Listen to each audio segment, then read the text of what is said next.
नमस्कार viewers, त्रिस्का classes के इस डिजिटल प्लेटफॉर्म पर आपका बहुत बहुत स्वागत है। जैसा कि आप स्क्रीन पर देख पा रहे होंगे, मध्य प्रदेश एडीपीयू एग्ज़ाम 2021 जो कि 18 दिसंबर को लिया गया, उसके आयोग के द्वारा कल शाम को अर्थात 19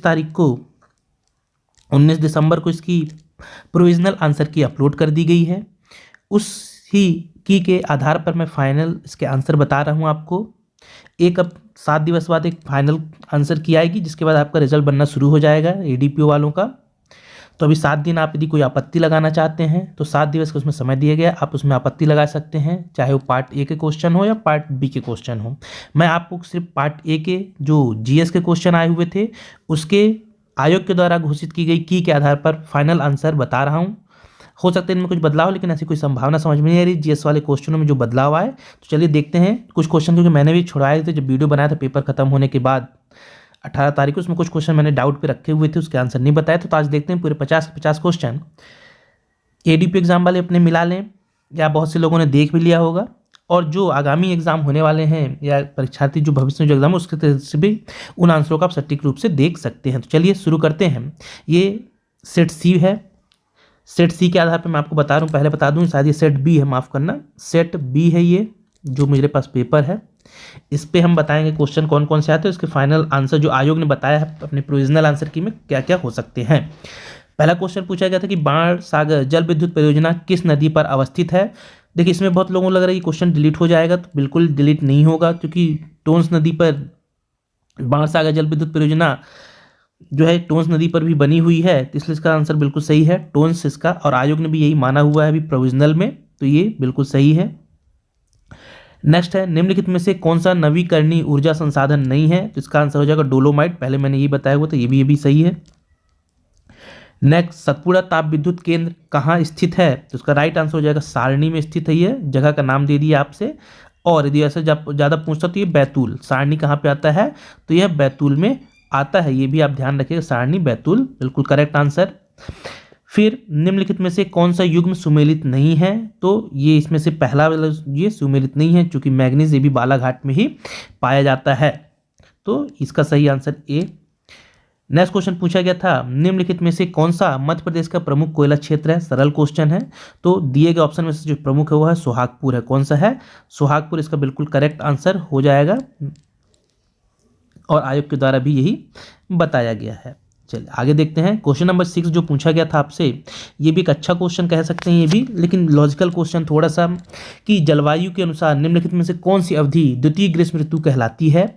तो कहने का मतलब जैसे बरसात खत्म होती है, जो उमस वाली गर्मी पड़ती है उसी के द्वितीय ग्रीष्म ऋतु नाम दिया जा रहा है, तो वह महीना होता है आपका सितंबर अक्टूबर के आसपास का। राइट आंसर बिल्कुल ये सितंबर अक्टूबर हो जाएगा।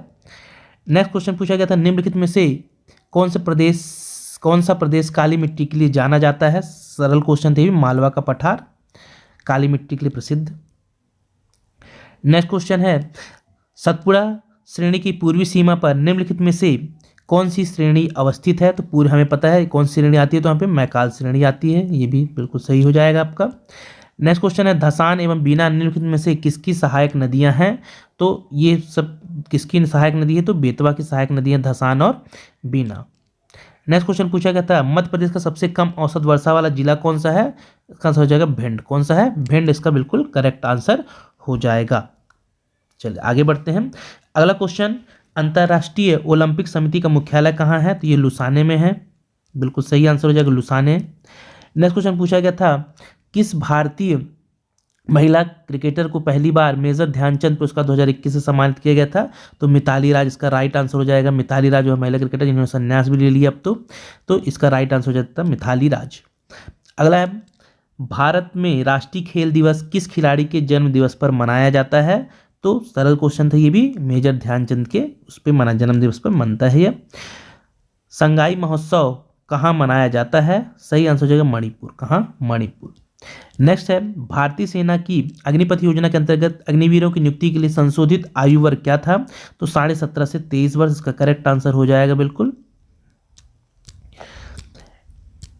नेक्स्ट है, यूजीसी के पूर्व अध्यक्ष रह चुके प्रोफेसर डीपी सिंह को शिक्षा सलाहकार के पद पर किस राज्य सरकार ने नियुक्ति दी है। तो वह राज्य सरकार है उत्तर प्रदेश। अगला है, मसाई मारा राष्ट्रीय अभ्यारण्य किस देश में अवस्थित है? बिल्कुल सही आंसर इसका हो जाएगा केन्या में अवस्थित है।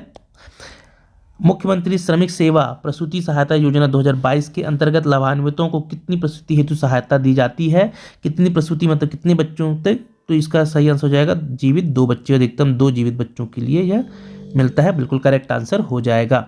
अगला है मध्य प्रदेश स्किल सेल अभियान का उद्देश्य जनजातीय समुदायों में किसकी जागरूकता का प्रसार करना था? राइट आंसर हो जाएगा उपरोक्त सभी चीजें इसके तंत्र जातीय स्किल जो अभियान सेल अभियान चलाया गया था और ये मंडला से चालू किया गया, राज्यपाल भी गए हुए थे, बहुत चर्चित अभियान था यह, क्वेश्चन पूछा भी गया ये। सोवियत यूनियन के अंतिम नेता मिखाइल गोर्बाचोव का हाल ही में किस वर्ष की आयु में निधन हुआ? 91 वर्ष की आयु में। कब हुआ? 91 वर्ष की आयु में निधन होता है। चलिए आगे बढ़ते हैं। भारतीय राष्ट्रीय कांग्रेस इंदौर शाखा के प्रथम अध्यक्ष, ये मैंने क्वेश्चन शायद छुड़वा दिया था, तो इसका जो आयोग ने आंसर माना है अर्जुन लाल सेठी, इसका सही आंसर हो जाएगा अर्जुन लाल सेठी। अगला है निम्नलिखित में से किस मेले का आयोजन जाम नदी किनारे किया जाता है? गोटमार मेले का आयोजन किया जाता है।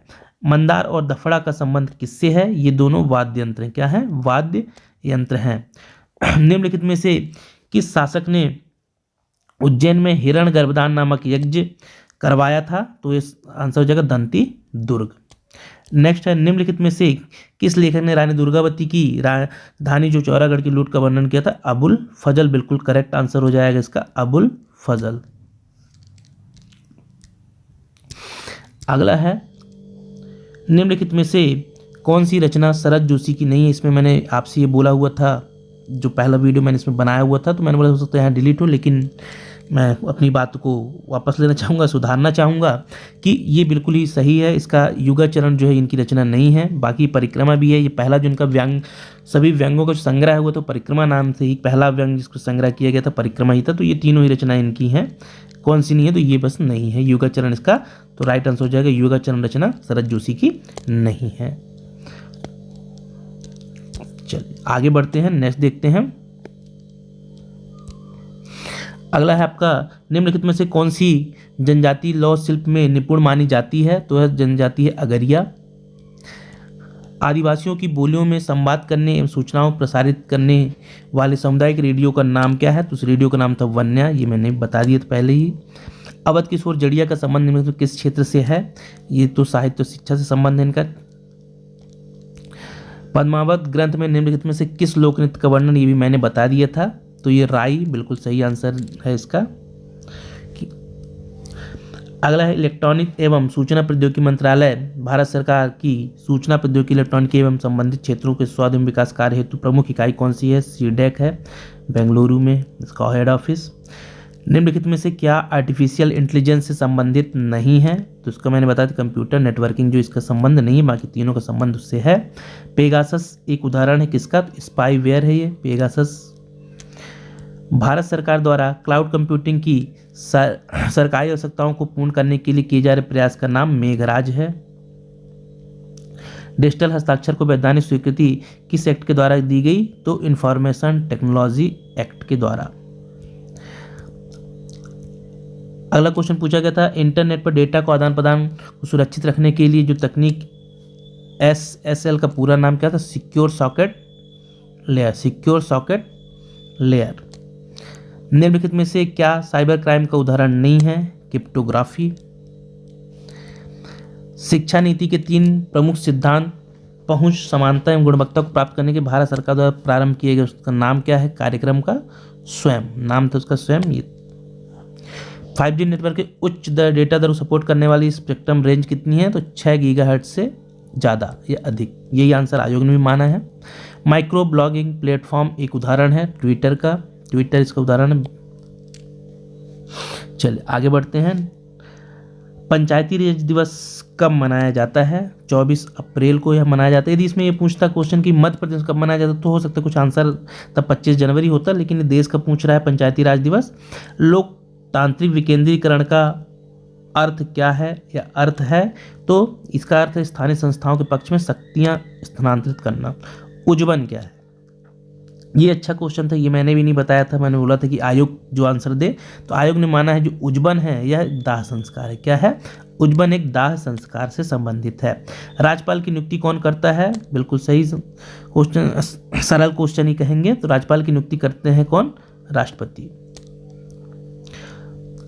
संविधान के किस अनुच्छेद में भारत के प्रत्येक राज्य के लिए एक विधानमंडल का प्रावधान किया गया है? अनुच्छेद 168 में। अगला क्वेश्चन पूछा गया था आकांक्षी विकासखंड प्रोग्राम, इसमें मैं थोड़ा डाउट छुड़वाया था लेकिन 2018 बिल्कुल इसका सही आंसर है।